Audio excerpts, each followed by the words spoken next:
ètò dòwó ètò dọ́là ló jẹ́ àfọ́n pẹ́ wá. ètò dòwó ètò dọ́là ló jẹ́ àfọ́n pẹ́ wá. ètò bá ti lálùbáríkà ọpẹ́ ló yẹ ká dúró. ètò dòwó ètò dọ́là ló jẹ́ àfọ́n pẹ́ wá. ètò dúró ẹ ṣe Mr. Honourable bó lẹ ń lọ. mo fẹ́ wọnú ẹ̀mí orin ni. mọ́ tó ṣẹlẹ̀ eléyìí tí à ń ṣe yìí àti ilé ìtàn mọ̀ yìí mọ́ ó dáa ṣe eléyìí tẹ́ fẹ́ wọ bẹ̀ yẹn. mi ò ní ohun orin kankan Mr. Honourable ẹ ti ń lọ síbòmí. tí n bá tiẹ̀ wá kọ́ bẹ́ẹ̀ni kankan bá mi rà ó dá mi lójú pé àwọn Honourables wa máa bá mi rà àbí bẹ́ẹ̀ kọ́ wọ́n bá mi rà.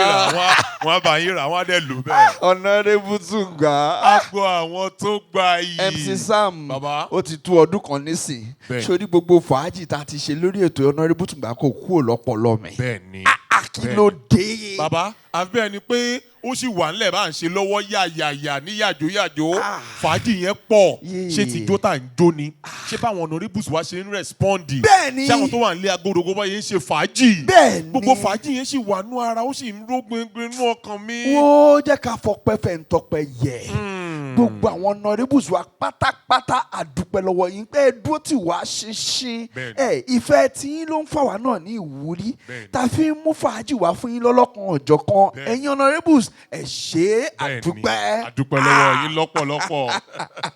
Mr. Honourable ẹ mọ nǹkan tó wá ń ṣe mí. báwo ló ṣe ń ṣe ẹ́. ẹ fẹ́ mọ bóyá ń ṣe mí. já mi sí. ó ń ṣe mí pé kẹ́ ẹ tún dá àwọn àrà tẹ máa ń dá ẹ̀. ara yẹn bíi pé kẹ́ ẹ tún gbé wa padà kẹ́ ẹ gbé wa débẹ̀. ara ń tọ́ ká lọ wo bá a ṣe ṣe fàájì yẹn lẹ́yọ kọ̀ọ̀kan. ká ṣàfihàn gbogbo ohun tá a ti ṣe sẹ́yìn. ká lọ síbẹ̀ gangan bí ogun bá ṣe ṣe fàájì yẹn ká tún ṣe kínní yẹn. tó bá jẹ́ pé mo ṣe lọ nìyẹn ẹ jẹ́ ká bẹ̀rẹ̀ látọ̀dọ̀ Abe Awesome. Abe Awesome Mr. Honourable òun ló ń kọ́ òun ló ń jó. oko tó ní. ẹ sà bọ̀bọ̀ yẹn ń jó sà.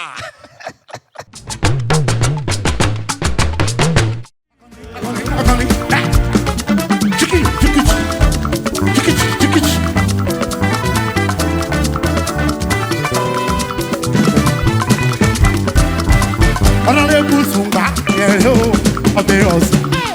mo ní tí wọ́n ti rò pin pékeré kò lè bá wọ́n jẹ́ níyàn mọ́ ó wá gbàdá. Jẹ́ni táyé fọwọ́ sọ́yà pé ọmọ àní akọni ọjọ́ yẹn wà ré o.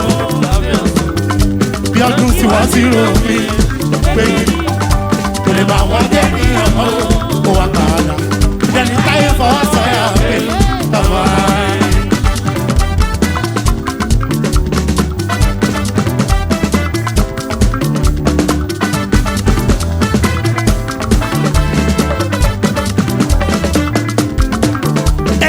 Gbogbo ìgbà ọpẹ́ ní tèmi Abe Awesome. Gbogbo ọ̀nà lọ́lọ́run tèmi fi kẹ́mi. Ètò ayé mi níbẹ̀rẹ̀ o kọ̀ọ̀kan kò àti lè dìde wájú ìṣòro. Mo lè rí èmi gan mọ̀ pé wọ́n padà bí ọlọ́sàn. Mo ti ẹ̀ ti kọ́kọ́ rárá òpin. Mo ti kọ́kọ́ rárá òpin. Mo ti bọ́ mo ti rò pé wọ́n jẹ́ ìyàgò mi kó tó di. Ọba mi tó forúkọ rò mí o Abe Awesome. Ọlábàdé lórúkọ mi bàfọ̀ kan yé. ọjọ́ yẹn wọlé o Abe Awesome. kí wọ́n ti lò ní ìgbàgbọ́ jẹ́ ìrìnàmọ́ ọmọ. ẹ sáré fọ́ sọ́yà pé ó ní má.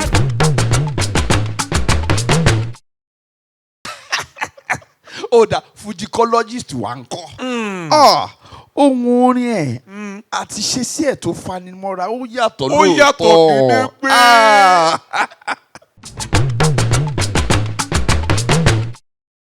ó yá sọ pé ìjọ ọpẹ́ rẹ̀ dà kílẹ̀ wí. ìjọ ọpẹ́ mi rèé.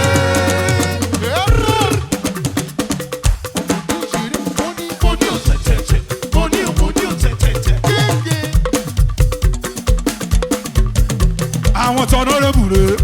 ẹ wo bí fàájì ṣe pọ̀ rẹpẹtẹ níbí àníkìjọ ọpẹ́ ọ̀hún dà yé. ìjọ ọpẹ́ mi rèé. ẹ̀yin tọ́nà rẹ̀ bù. ìjọ ọpẹ́ mi rèé. Honourable Tungba. ìjọ ọpẹ́ mi rèé. àníkìjọ ọpẹ́ ọ̀hún dà. ìjọ ọpẹ́ mi rèé. ti rí gbogbo ara mi o. a ní pé gbogbo ara mi o. ṣé ti rí gbogbo ara mi o. tó bá ṣe nìyàn ló dúró de wá ti bá sọ̀rọ̀.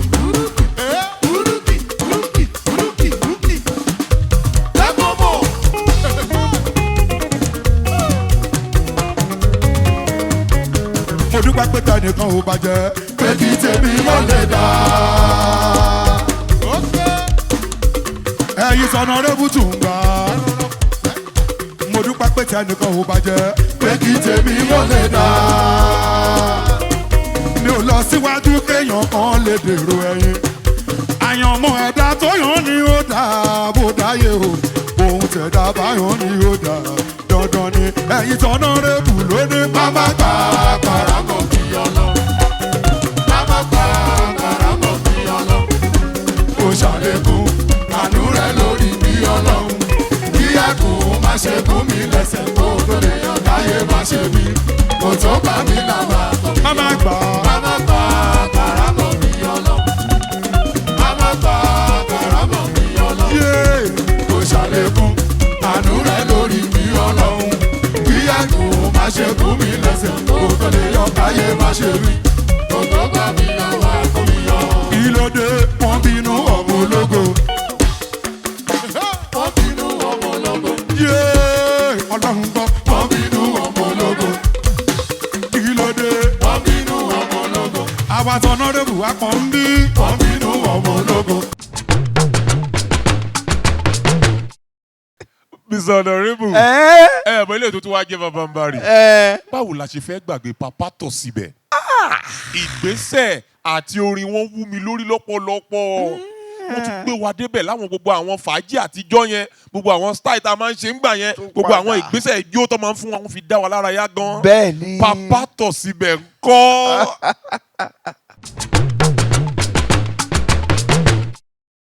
Honourable ọ̀gá kan ọmọọṣẹ́ tó pọ̀. ọ̀gá kan ọmọọṣẹ́ tó pọ̀. ọ̀gá kan ọmọọṣẹ́ tó pọ̀. ọ̀gá kan Honourable ọ̀gá kan ni. à ń jayé Honourable lọ́wọ́lọ́wọ́. ìlú rẹ̀ pẹ̀lú orí ìjọdún. bí ìbá ṣe báyìí bí ìbá ṣe báyìí bí ìbá ṣe báyìí ara.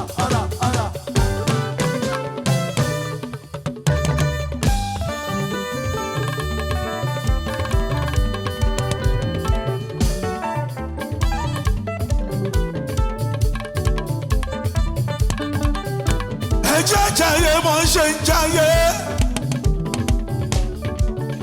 Ká ló gbà mọ́ ṣe ń lò gbà. Torí páyé kan ló wà.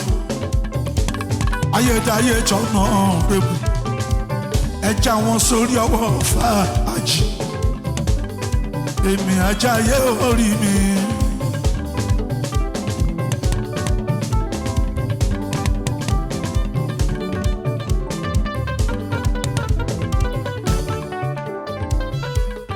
gbogbo ojú tó dẹ̀ ń wò wá ẹ máa gbọ́ra yín.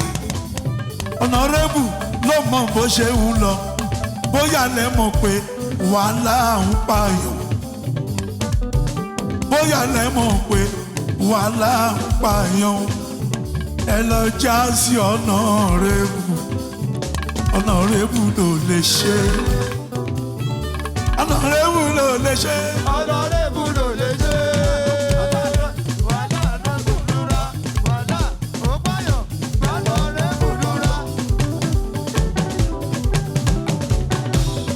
Honourable ló lè ṣe. Honourable ló lè ṣe. bóyá lẹ mọ̀ pé wàhálà ń pààyàn. Honourable ló lè ṣe. bóyá lẹ mọ̀ pé wàhálà ń pààyàn. Honourable ló lè ṣe. àwa ò ní bọ́jọ́ lọ́jọ́ lọ. Honourable ló lè ṣe. àwa ò ní bọ́jọ́ lọ́jọ́ lọ. Honourable ló lè ṣe. a máa ti rí solution. Honourable ló lè ṣe. a ti rí solution. Honourable ló lè ṣe. solution l'Honourable. Honourable ló lè ṣe. wàhálà ń pààyàn. Honourable ló lè ṣe. wàhálà ń pààyàn. Honourable ló lè ṣe. Honourable ló lè ṣe. Honourable ló lè ṣe. ọ̀nà náà ẹ máa gbọ́ wò. ẹ máa gbọ́ wò.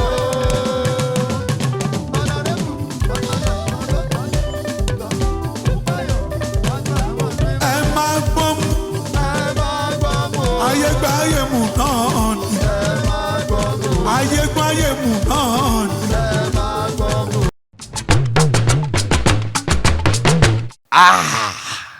Ayọ̀ Rollins náà fún mi láwọn àkókò má lè gbàgbé. N tó wú mi lórí ń bẹ̀ ni pé irúfẹ́ oríṣiríṣi orin ló máa ń kọ. Bẹ́ẹ̀ni.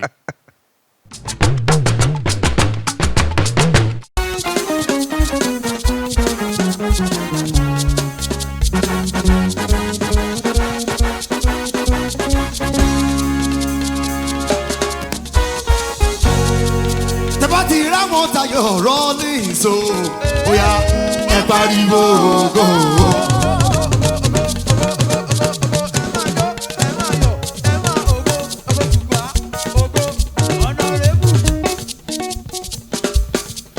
Àwọn tí Rollins wọ́n lógo. Ṣé mo dúpẹ́ kó máa lọ bẹ́ẹ̀? Àwọn tí Rollins ṣé mo dúpẹ́ o? Ṣòro ṣòlógo ṣòlógo ìṣòlógo ṣòlógo ṣòlógo. Tẹ́ bá ti ráwọn Ayọ̀ trọ́fì yìí o, bóyá ẹ pariwo ògo.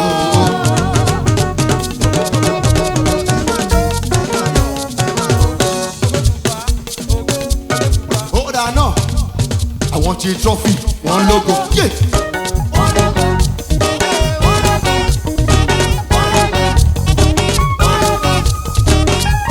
Àwọn tí trọ́fì wọ́n lógo. Wọ́n lógo. Kódà náà mo ṣe wí pé màá gbọ́ ọmọ wò mí o, iṣẹ́ ti yàtọ̀.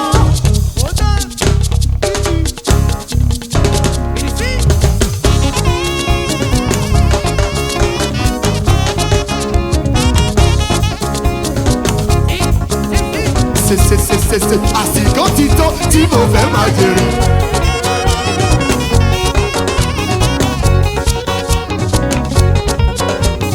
Má gbọ́, ọmọ wo mi, iṣẹ́ ti yàtọ̀.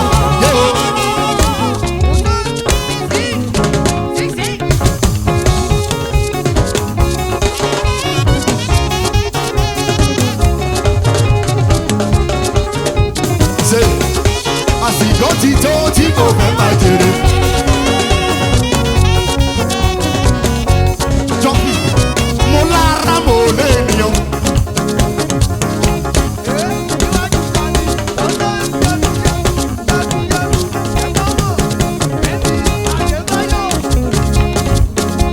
Àgbo jọ́pì ṣáàlà wà o.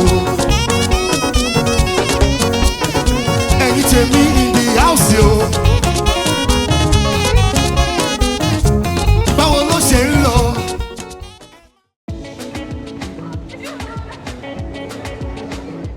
Tó dájú tàdá lápéjọpọ̀ àwọn honourables lákòókò tó lápẹẹrẹ tí ò ṣe díyelé tá ń lò papọ̀. Òun ni bí àwa honourables ṣe máa ń dúró ṣinṣin gẹ́gẹ́ bí alátìlẹyìn fúnra wa láti rí i pé àkókò ìpèníjà wa ò lọ títí. Òun ni bí a ṣe ń gbádùn àpéjọpọ̀ wa àti ìfẹ́ tó ṣàtọ́kùn ìtẹ̀síwájú nínú ọkàn wa.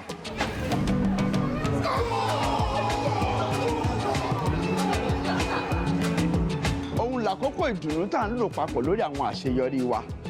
Ẹ̀rín músẹ́, ohun ẹ̀rín kéèké tá a fi ń bára wa ṣàjọyọ̀. Pẹ̀lú ìgbádùn trọ́fì tó tuni lára, èyí tó mú àwọn àkókò yìí wuyì. Trọ́fì ó tuni lára la fi ń ṣàjọyọ̀ ọtí tí a pọ̀n fún àwọn honourables.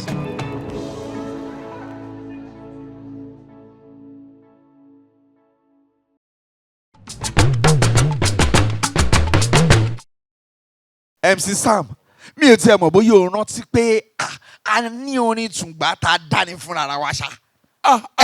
Òótọ́ mà ni. Bẹ́ẹ̀ni. Ṣe every Thursday night. Tungba trophy. Yebo. Tungba trophy. Eba. Ká máa gbádùn ara wa. Mo gbé yẹn fún àwọn Adégbòdù twins. Bẹ́ẹ̀ni, Táyé àti Kẹ́hìndé Adégbòdù. Bẹ́ẹ̀ni. 1, 2, 3, 4. Ó ti yá every Thursday night. Tungba trophy. Tungba trophy. Ká lọ gbádùn ara wa. Hey, yeah. Thursday night. Tungba trophy. Tungba trophy. Balogba Duwara. Every Thursday night. Hey, Tungba trophy. Tungba trophy. Balogba Duwara. International Viewers PLC. Wọ́n gbé wa jáde bí ọmọ ọjọ́ mẹ́jọ. Wọ́n gbé wa jáde bí ọmọ ọjọ́ mẹ́jọ. Wọ́n ní ká máa ṣe fàájì rẹpẹtẹ. International Viewers PLC. Wọ́n ní ká máa fi ìgbádùn ṣàjọyọ̀ o. Wọ́n ní ká máa jẹ ìgbádùn ara wa. Ká máa ṣe drọ́bì. Every Thursday night. Tungba trophy. Tungba trophy. Balogba Duwara. Every Thursday night. Tungba trophy. Tungba trophy. Balogba Duwara. Oya ẹ̀fọ́ náà lẹ̀ ó kẹ́ ẹ̀fọ́ náà rébù lọ́nà kó gbàjọ́. Mr. Honourable, fàájì pọ̀. Mi mọ̀ bóyá ẹ rántí ìgbà tá a gbé bàbá Honourable wá. Bàbá Honourable. Currency. Ó lágbára. Mi lè dúró láti tún rí wọn lẹ́ẹ̀kan sí. Fọkànbalẹ̀. Ìlọ fọkànbalẹ̀. Jẹ́ ká wo tuntun parí last season. Ó yá. Orí mi kò kí mi ó fẹjọ́.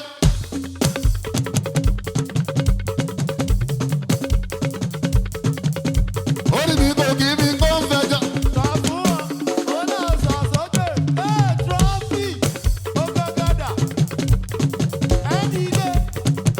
Ẹ jókòó. Orí mi kò kí mi ó fẹjọ́ mi.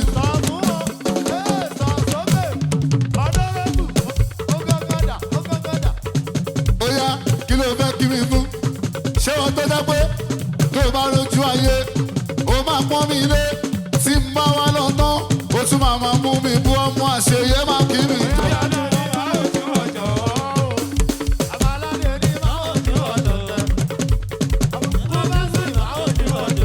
Jọ máma ọmọ máa wojú wọn jọ ibà ń sùn máa wojú wọn jọ. Ṣé kò máa kí mi sá? Ṣé kò máa kí mi sá? Ṣé wọn tó dẹ́ pé tó o bá rojú ayé o máa pọ́n mi lé tí n máa lọ tán o tún máa mú mi bú tí mo ti pọ́n ẹ lé o rẹ́rìn síta ẹ mo tún wá lọ tán o tún wá ọmọ yé máa kí mi.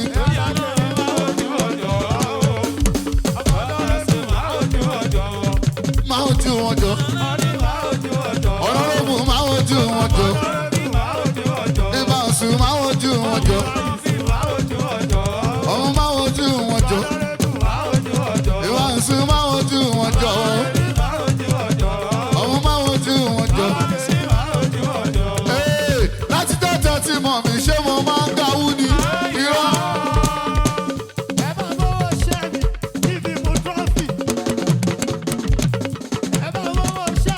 Láti tẹ́tẹ́ tí mọ̀ mí ṣé mo máa ń gapá ni. Tí má lọ nígbò ṣé mo máa ń ṣó. Kí wọ́n lọ fọ́ sára mi ẹ̀yìn ìjọ̀mọ́ mi o. Gbogbo alásìmọ̀ ní ìṣẹ̀lẹ̀ ẹ̀yìn rẹ̀ fún mi. Tí má lọ fọ́ bù máa ń jẹ máa bà mí o. Ẹ dàpọ̀ ẹ dáwọ̀ ẹ máa bẹ̀rù pé ẹ máa bẹ̀rù pàṣẹ.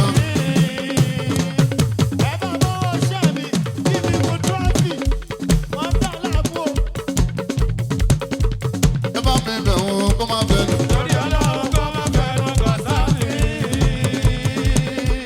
Ẹ bá mi bẹ̀ wọ́n kó má bẹ̀rù pé lọ́dọ̀ọ́lọ́. Ẹ bá mi bẹ̀ wọ́n kó má bẹ̀rù.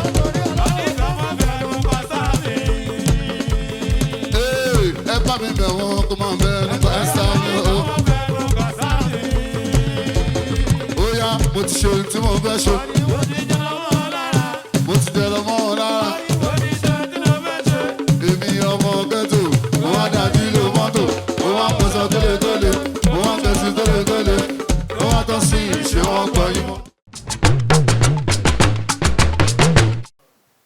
Sam bàbá.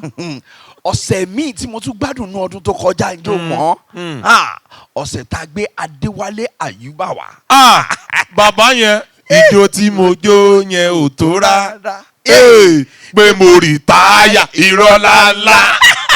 Wo olórin wà àgbà olórin tún wà. Bẹ́ẹ̀ ni bí ijó wọn dẹ̀ ṣe ń lọ mi mọ̀ bóyá ẹ rántí bó ṣe ń ṣe fàájì àti Honourable Tóbi Bákèrè. Òun kan gbẹ́sẹ̀. Títóbi kan gbẹ́sẹ̀ ẹ báyìí tó tún gbẹ́sẹ̀ lọ báyìí. Adéwálé Àyùbá. mo ní kọ́ má fi búrẹ́dì sẹ́nìgà Òṣùpá. àwọn kan wáyé wá fàjúrò.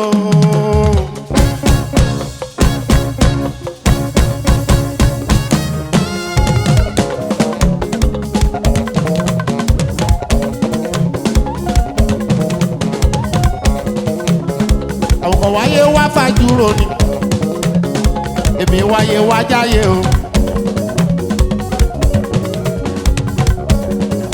Honourables àwọn kan wáyé wá fàjúrò èmi wáyé wá jáyé mi. ẹ fún mi ní trọ́fì lájàbíà o kí n jáyé orí mi Òṣùpá.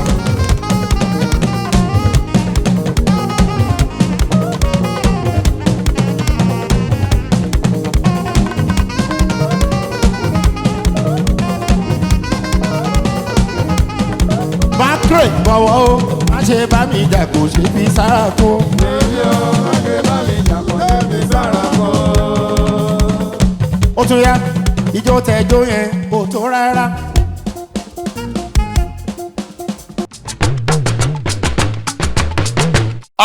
Mr. Honourable ṣe rí ijó ọdún tó kọjá yẹn ó lọ bí ilẹ̀ bí ẹni ijó yẹn pọ̀. Bẹ́ẹ̀ ni.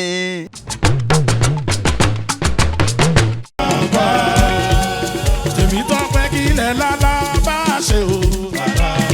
Ojoojúmọ́ lálá bá ń ṣe múre.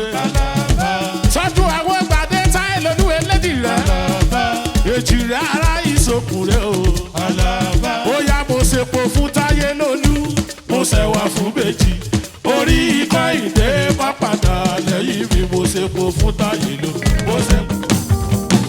lọ́wọ́ yìí lọ́lọ́lọ́lọ́lọ́lọ́lọ́lọ́. Ènìyàn lásán bára wọn jẹ́.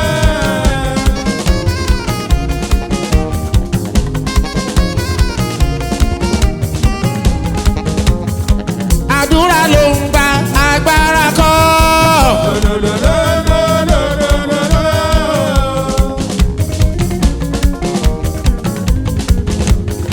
Honourables gbé bọ́dì ẹ̀.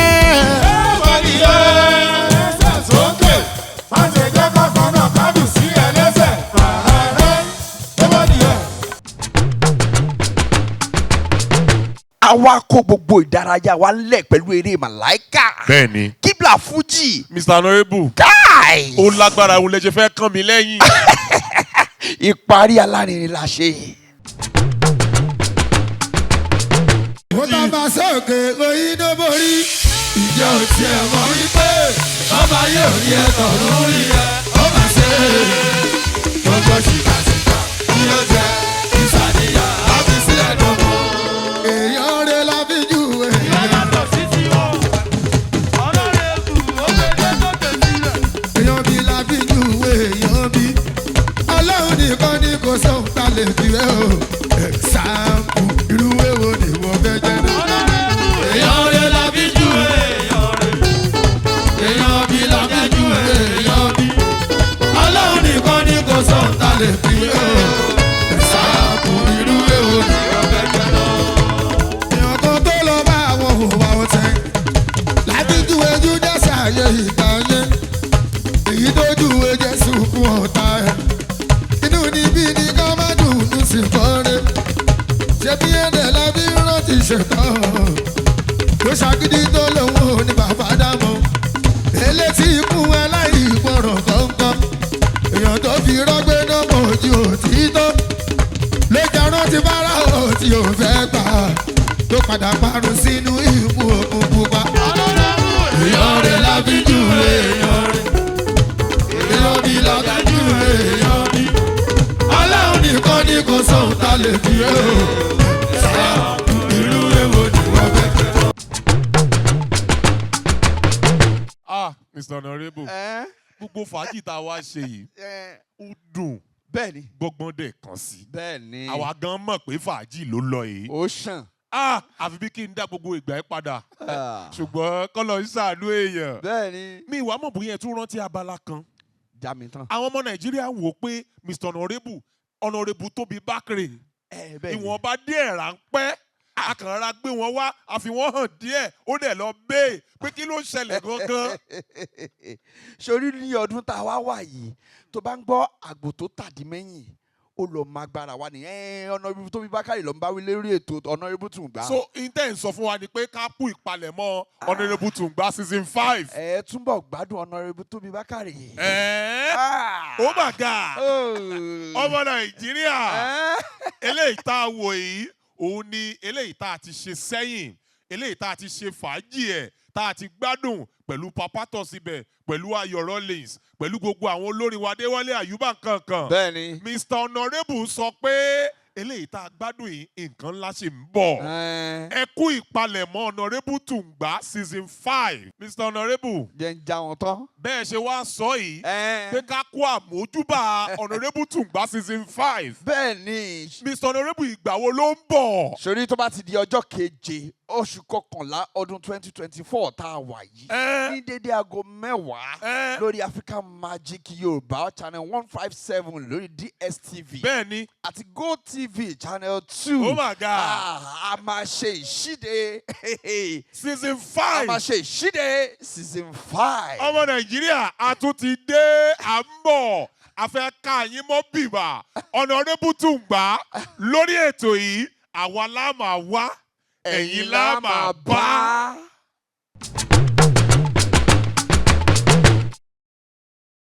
Ó ti yá every Thursday night. Tungba trophy. Tungba trophy. Balọ̀gbà tó wára wa. Every Thursday night. Tungba trophy. Tungba trophy. Balọ̀gbà tó wára wa. Every Thursday night. Hey, Tungba trophy. Tungba trophy. Balọ̀gbà tó wára wa. Ẹ wo International Breweries PLC. Wọ́n gbé wa jáde bí ọmọ ọjọ́ mẹ́jọ. Wọ́n gbé wa jáde bí ọmọ ọjọ́ mẹ́jọ. Wọ́n ní ká máa ṣe fàájì rẹpẹtẹ. International Breweries PLC. Wọ́n ní ká máa fi ìgbádùn ṣàjọyọ̀ o. Wọ́n ní ká máa jẹ ìgbádùn ara wa. Ká máa jẹ drọ́bì. Every Thursday night.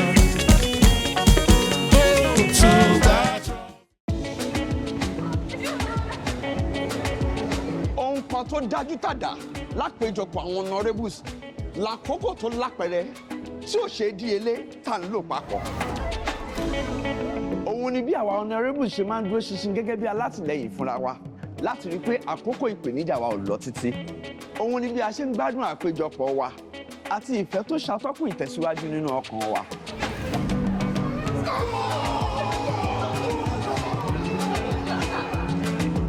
Òun làkókò ìdùnnú tá ń lò papọ̀ lórí àwọn àṣeyọrí wa. Ẹ̀rín músẹ́, ohun ẹ̀rín kéèké tá a fi ń bára wa ṣàjọyọ̀. Pẹ̀lú ìgbádùn trọ́fì tó tuni lára, èyí tó mú àwọn àkókò yìí wuyì. Trọ́fì ó tuni lára la fi ń ṣàjọyọ̀, ọtí tí a pọ̀n fún àwọn honourables.